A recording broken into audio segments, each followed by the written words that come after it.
Good morning. Welcome to the Northern Town Daily Commute, a somewhat regular or somewhat daily kind of synopsis of what's going on here in the North Woods of Wisconsin. This is a project of Life in a Northern Town podcast, which in itself is a project of Northwoods Network. Today is December 27th, 2 days after Christmas. Headed here to work. We are coming up on Lake Tomahawk here on Highway 47 North. And, it's that weird time between Christmas and New Year's where there's kind of a lot going on, but not a whole lot going on. And I know that sounds weird, but, there's stuff going on, but not a ton. Tomorrow is it's got to be about the 8th or 9th annual chill out up at Thirsty Whale, sponsored by NRG Media. So basically, if you know what a polar plunge is, that's what it is. It's the chill out. They cut a big hole in the ice outside there of the Thirsty Whale there in Minocqua, and you come out and take a jump into the water, take a leap into the icy cold water, and you raise some money for charity. All the money goes to Children's Foundation. So it's a great cause there, and that one's, I will admit, I work for the radio station still, so there's being a little bit biased with that one there. Stuff going on in the North Woods. It's an interesting story today. Actually came out yesterday. There is a class at the Rhinelander High School, Earth and Environmental Studies, I believe it's called, and they were in a contest through Mitsubishi, I believe, where they were trying to come up with a low-cost filtering system for PFAS, chemicals found in water systems. And that's been kind of a local issue here in Rhinelander. They found PFAS concentrations in 2 of the city wells, and then they found that the Crescent Natural Spring has high levels of it out by the airport. And there's been a lot going on with that. A lot of accusations kind of flying back and forth. A lot of information, a lot of misinformation. The levels that they found, in short, trying not to get too much into it. But PFAS is a series of chemicals that have been found to potentially cause cancer. There is no state regulation, at least it's being reported that there's no state or national regulation about what is a safe level. So they have found high levels, or what they consider to be high levels, in the Rhinelander drinking water. This caused them to shut down those 2 wells and the Crescent Spring. And the mayor is actively working to get some information about what's going on. And Mayor Frederickson has done a hell of a job. He traveled to Manitowoc not too long ago.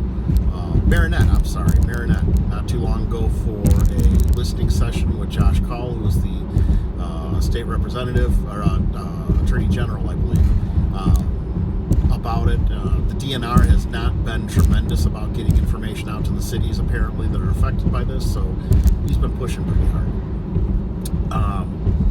It turns out right now they were trying to figure out where this contamination actually came from, and they think that it has come from in the 80s and 90s out at the airport, which is where the wells are located, and the Crescent Spring is not far from there.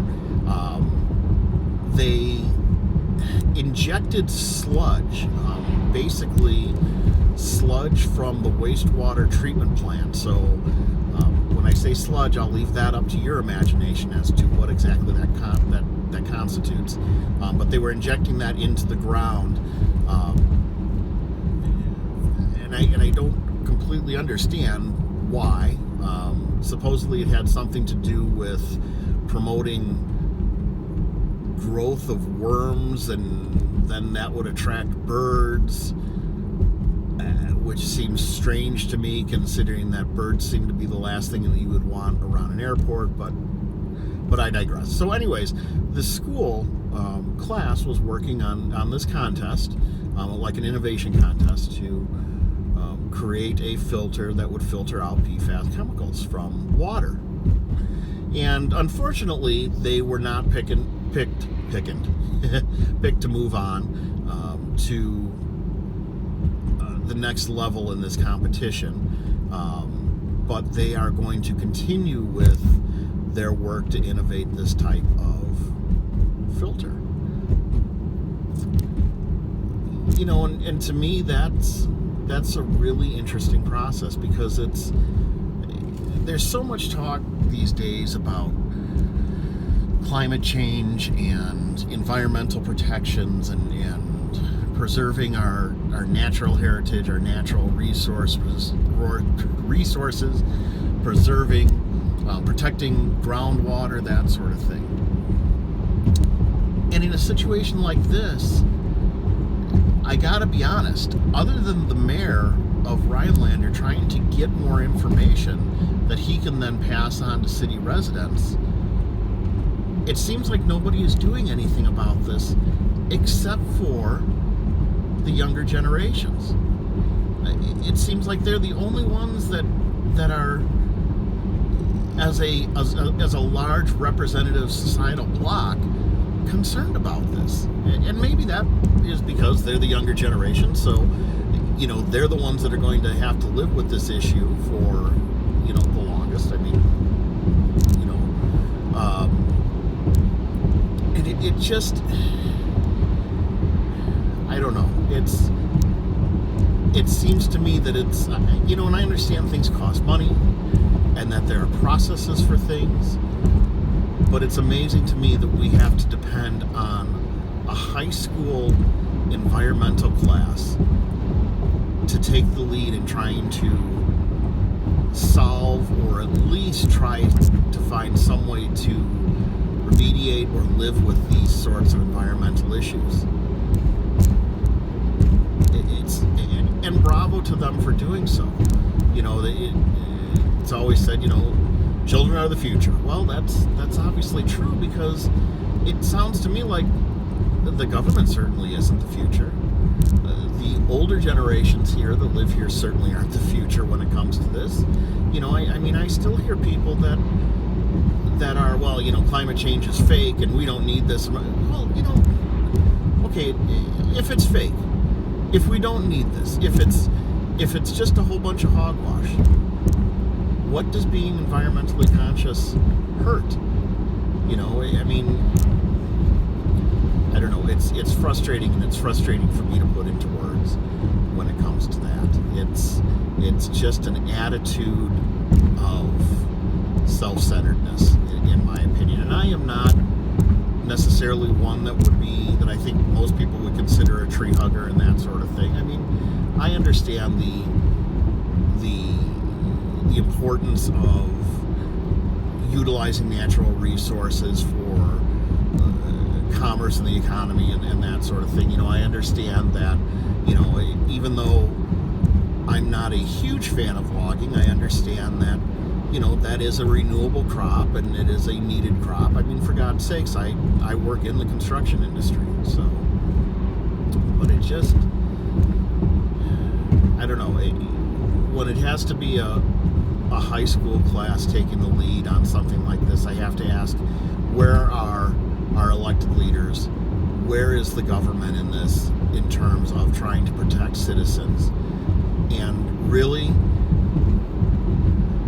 the federal budget was passed a few days ago, and half of the federal budget, more than half, it appears, goes to military spending.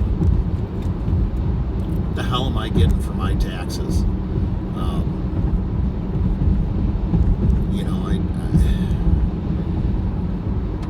Do we need 15 new bombers? Can we do with 14 new bombers and take that 15th and spend those billions of dollars that thing costs on trying to protect groundwater for taxpayers and the people of this country? I don't know. And I hate to get that political, but it just baffles me. Yeah. So I'm going to end it there for today. There's a a joyous kind of thing to think about. If you have any comments about that, please feel free to email me at northwoodsnetwork@gmail.com, and I will try my best to get back to you and talk about it here. So you've been listening to a Northern Town Daily Commute, project of Life in a Northern Town podcast, which is in turn a project of Northwoods Network. Have a great day. Today is December 27th. It is currently about 27 degrees outside. We are coming up on Woodruff here, so have a great day. And as always, if you get a chance, take a moment here in the North Woods to look around today and realize and enjoy and soak up the beautiful and wondrous environment that we are privileged to live in. Have a great day.